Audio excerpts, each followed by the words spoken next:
Iran's Supreme Leader Ali Khamenei was killed today in a precise and meticulously planned airstrike, marking the dramatic commencement of a series of highly coordinated US-Israeli military operations aimed at crippling strategic sites across Iran. Early intelligence reports quickly identified Khamenei as the primary target of the strike, a fact later confirmed by President Trump in a public statement where he described Khamenei as one of the most evil people in history, underscoring the administration's narrative that this decisive military action was a form of justice or a justified military action. This pivotal moment is widely viewed by many analysts and members of the international community as a rare opportunity for the Iranian people to reclaim control from decades of authoritarian rule, potentially paving the way for significant political and social changes within the country. Intelligence gathered prior to the operation also indicated growing internal dissent within the ranks of the Islamic Revolutionary Guard Corps, IRGC, and other security apparatuses, with some factions reportedly hesitant or outright unwilling to support further aggressive hostilities, signaling possible fractures that could impact Iran's future stability. Nevertheless, President Trump emphatically vowed to persist with the bombing campaign until a lasting peace is secured in the turbulent Middle East region, emphasizing the administration's commitment to a sustained military presence and pressure strategy. Senator Tom Cotton commented that while the current conflict remains in its early stages, a protracted period of intense military activity is anticipated, potentially lasting several weeks or longer. Meanwhile, the Times of Israel reported that Israeli forces strategically targeted approximately 30 high-ranking Iranian leaders gathered at a meeting chaired by Khamenei himself, aiming to disrupt the central command and sow chaos within the leadership hierarchy. Channel 12 News provided detailed accounts that Israeli aircraft dropped around 30 precision-guided bombs on Khamenei's heavily fortified underground compound. Satellite imagery released in the aftermath confirmed extensive structural damage to the facility, underscoring the strike's precision and effectiveness. Israel took the lead in orchestrating the operation, dubbed Operation Epic Fury, which commenced at 1:15 a.m. Eastern Time and focused on neutralizing RDC command centers, advanced air defense systems, key missile launch sites, drone manufacturing and deployment facilities, as well as critical airfields used for military logistics. Admiral Brad Cooper publicly praised the professionalism and coordination displayed by US forces executing President Trump's orders, highlighting the seamless integration of multinational efforts. Following the initial strikes, coalition forces successfully repelled hundreds of retaliatory Iranian missile and drone attacks, managing to sustain no casualties among US personnel and inflicting only minimal damage to Allied installations, thereby maintaining full operational effectiveness and readiness for ongoing engagements. We'll revisit some of these claims shortly, especially after the U.S. issued a note somewhat challenging the RDC's statements about the strike's effectiveness. According to CENTCOM, the initial hours of the operation involved precision munitions launched from air, land, and sea platforms. Notably, CENTCOM's Task Force Scorpion deployed low-cost, one-way attack drones in combat for the first time. Operation Epic Fury represents the largest concentration of American military firepower in the region in a generation. While details on these one-way attack drones remain scarce, they appear to resemble Iranian Shahed-style drones, seemingly reverse-engineered based on their design. We don't have information on the quantity or specific targets of these drones, but it's clear the U.S. used them, and Iran continues to employ similar drones to strike both military and civilian targets throughout the Middle East. Regarding the timing, CNN reported that Iran was contemplating preemptive strikes, which pressured the Trump administration into initiating military actions earlier today. An administration official was quoted saying, "We had indicators that they intended to use the missiles potentially preemptively, and the president decided he was not going to sit back and allow America's forces in the region to absorb attacks from conventional missiles. We are not going to be held hostage by them. and we are not going to let them hit us first because it would have substantially increased the risk to our troops in the region and to our allies. This aligns with previous discussions about the potential for an Iranian preemptive attack, reflecting their strategic thinking to strike first if they perceive a U.S. or Israeli strike as unavoidable, aiming to catch forces off guard. However, the CNN article also cited a source familiar with the intelligence who contradicted this, stating there were no indications of a planned Iranian preemptive strike. On the Israeli front, they have released increasingly detailed information about their operation through graphics and videos. Since this morning, approximately 200 fighter jets, coordinated by IDF intelligence and the Israeli Air Force, have conducted an extensive attack targeting missile arrays and defense systems of the Iranian regime in western and central Iran. This marks the largest military mission in the history of the Israeli Air Force, executed after meticulous planning and based on high-quality intelligence, synchronizing hundreds of fighter jets simultaneously. Israeli fighter jets dropped hundreds of munitions on roughly 500 targets, including aerial defense systems and missile launchers across multiple locations. These strikes not only expanded Israeli aerial superiority over Iranian territory, but also severely damaged the offensive capabilities of the Iranian regime, particularly the launch sites in western Iran. It's important to note that Israel does not have 200 F-35 stealth fighters, so not all aircraft involved were stealth jets operating over Iranian airspace. The figure strongly suggests that advanced F-35 stealth jets played a crucial and multifaceted role in neutralizing several of Iran's Western air defense systems, effectively clearing the way for Israeli F-15 fighter jets to conduct deeper and more precise strikes targeting key military sites, critical infrastructure, and strategic commands. With around 200 airstrikes carried out so far, Israel is engaged in a sustained and highly coordinated campaign designed to systematically degrade Iran's military capabilities over an extended period of time, aiming to weaken Iran's ability to project power and retaliate in the region. The Red Crescent Society reported over 200 deaths and approximately 740 injuries just 3 hours ago. However, these figures are fluid and subject to change as the situation evolves, with a notable lack of detailed breakdowns distinguishing between civilian and military casualties, thereby complicating any thorough. Concurrently, the Israeli Defense Forces, IDF, have claimed responsibility for targeted strikes that killed several high-ranking Iranian officials, including the Secretary of Iran's Security Council, as well as key commanders from the Islamic Revolutionary Guard Corps, IRGC, specifically in operations aimed at crippling Iran's command and control structure, particularly within Tehran and nearby strategic areas.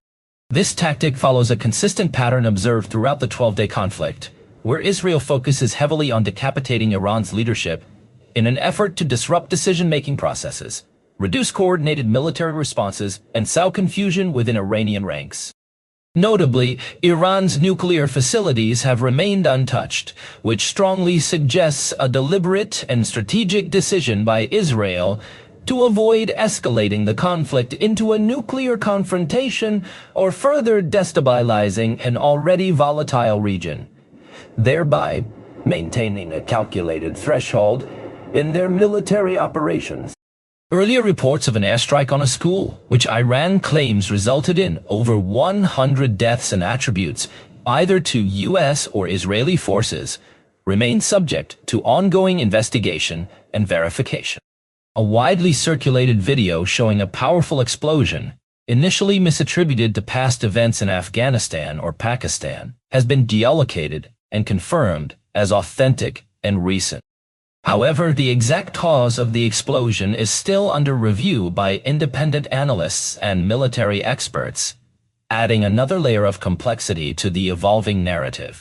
This multifaceted and rapidly changing situation highlights the deeply intertwined military, political, and humanitarian factors at play, underscoring the critical importance of accurate and timely information, which remains difficult to obtain amid the fog of war and competing narratives from all sides involved. Turning to the Iranian perspective, their foreign minister remains the central spokesperson, having issued a statement earlier today asserting that Iran is engaging with its counterparts from neighboring brotherly countries to clarify that it is merely exercising its legitimate right to self-defense as outlined by the United Nations Charter. He emphasized that Iran will not remain passive while the United States attacks its people, expressing regret that the target struck happened to be located within friendly states.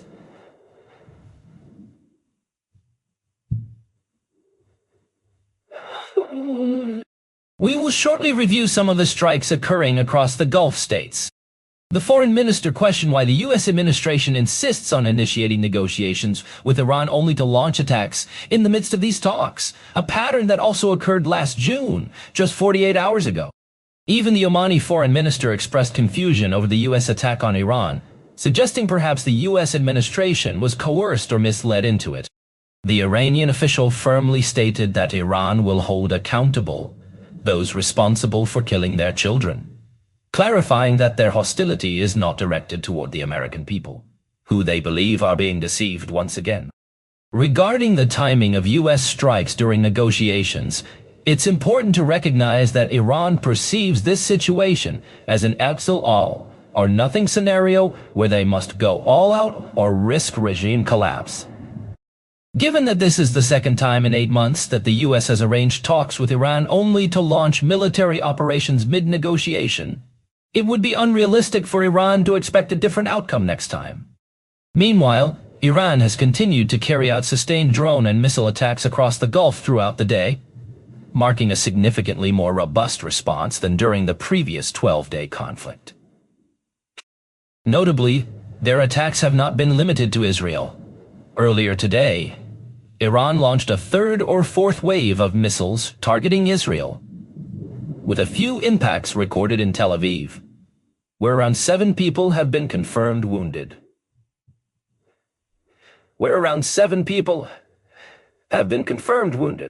Information from Israel remains limited, though some reports from the Home Front Command confirm that several locations were hit and suffered damage, the full extent of which remains unclear. Iran's strikes have also expanded to U.S. military bases, including multiple Shahed drone attacks documented this morning against U.S. military facilities, notably the naval base that houses the headquarters of the U.S. Fifth Fleet in Bahrain, which appears to have sustained significant damage. Additional footage shows further Shahed drones targeting the Fifth Fleet headquarters and other military installations, possibly in Jordan or Kuwait, though these latter reports are not fully verified. Over the past few hours, there has been evidence of Patriot missile interceptors attempting to shoot down incoming Iranian missiles, with one notable incident at the Al Udeid air base in Qatar, where the interceptor's success is unclear, as the missile appears to have penetrated defenses. Furthermore, there has been a marked increase in Iranian attacks on civilian targets, with several drones striking apartment buildings and commercial civilian areas in Bahrain, contributing to the escalating tensions and humanitarian concerns in the region. Earlier today, a series of meticulously coordinated and simultaneous attacks targeted multiple key strategic locations across the Gulf region, including Dubai International Airport, the bustling downtown district of Dubai, and Kuwait's main. These strikes vividly underscore Iran's broader strategic effort to exert pressure on both the United States and Israel, compelling them to halt military operations occurring within Iranian territorial boundaries. By deliberately avoiding direct military confrontation with the far superior and technologically advanced U.S. forces, Iran has instead concentrated its military and proxy efforts on regional U.S. allies, such as the United Arab Emirates, Bahrain, Qatar, and Kuwait. This approach is designed to leverage the diplomatic influence and political sensitivities of these Gulf states in an attempt to persuade Washington to scale back its ongoing military campaign. This high-stakes and calculated tactic serves multiple purposes. It aims to expose and challenge U.S. interests in the region, compel a reallocation of vital air defense resources to protect smaller, more vulnerable allied countries, and thereby weaken the overall effectiveness and responsiveness of U.S. military operations in the Middle East. Concurrently, Iran seeks to sway both regional and international public opinion by demonstrating that U.S. military actions are directly causing instability, insecurity, and danger to neighboring countries. Although many Gulf states oppose Iran's aggressive policies, they tend to strive for a position of neutrality to avoid being drawn into deeper conflict.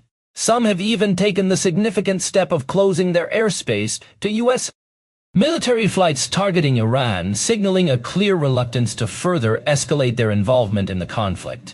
In parallel, Iran's elite Revolutionary Guard has announced the closure of the vital Strait of Hormuz, a crucial choke point for global oil shipping and energy supplies, which has raised widespread fears of potential disruptions reminiscent of the tactics previously employed by Yemen's Houthi rebels at the Bab el-Mandeb Strait.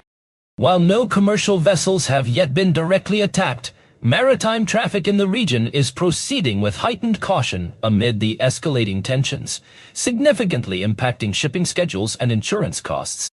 Iran claims to have inflicted damage on U.S. forces stationed at Dubai Jebel Ali Port, a Kuwaiti naval base, and a U.S. support ship operating in the Indian Ocean. However, these claims have been strongly denied by U.S. Central Command, which reports no casualties or damage. The overall situation remains extremely volatile and fluid, with Iran and the U.S. locked in a dangerous cycle of escalation and information warfare. This complex and precarious dynamic continues to threaten regional stability and global security, as both sides maneuver for advantage, while the international community watches closely, concerned about the potential for broader conflict. There are conflicting reports about recent attacks involving U.S. forces and Iranian-backed proxies, creating a highly complex and volatile security situation that has drawn international concern and heightened tensions across the Middle East region. The U.S. Navy has firmly insisted that no American ships were hit during these recent hostilities, and that the entire fleet remains fully operational, a statement that directly contradicts Iranian claims of significant damage inflicted upon U.S. military bases in the area. Meanwhile, the U.S. government has maintained that the damage sustained by its forces has been minimal, and that all operations continue unabated, whereas Iran suggests otherwise, implying the possibility of considerable harm to the U.S. military presence and infrastructure in the region. Official U.S. sources confirm zero casualties despite intense and ongoing military activity, which has included a broad array of sorties, precision bombings, missile strikes, and targeted eliminations of high-ranking Iranian officials. This zero casualty figure is particularly notable given the nearly 2 weeks of sustained missile barrages and drone attacks that have targeted various strategic locations. Assessing the extent of damage is more challenging. While satellite images and videos have confirmed that strikes have occurred on several U.S. bases, the full extent of the damage remains unclear due to operational security measures and the sensitive nature of the installations involved. It is likely that Iran may be exaggerating the damage inflicted for propaganda, purposes aimed at bolstering domestic support and deterring further Rus actions, while the U.S. has strong incentives to downplay the damage in order to project strength and resilience to both domestic and international audiences.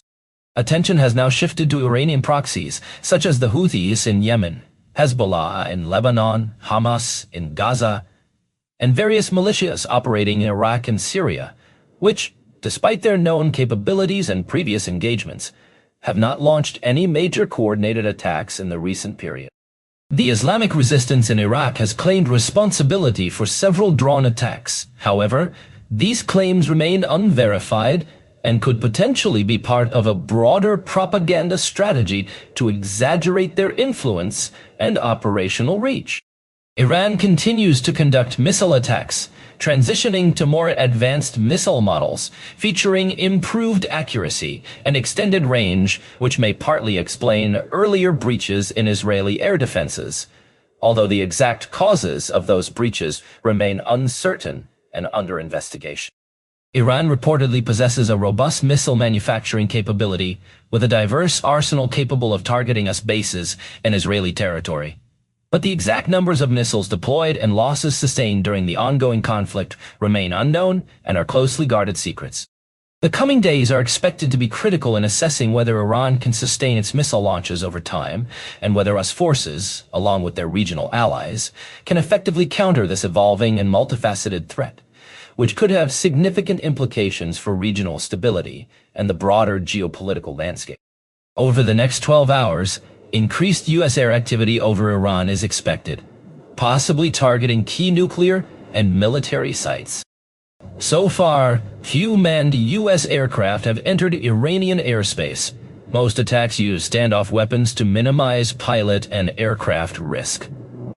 These strikes likely aim to disable Iranian air defenses, clearing the way for future manned stealth bomber missions.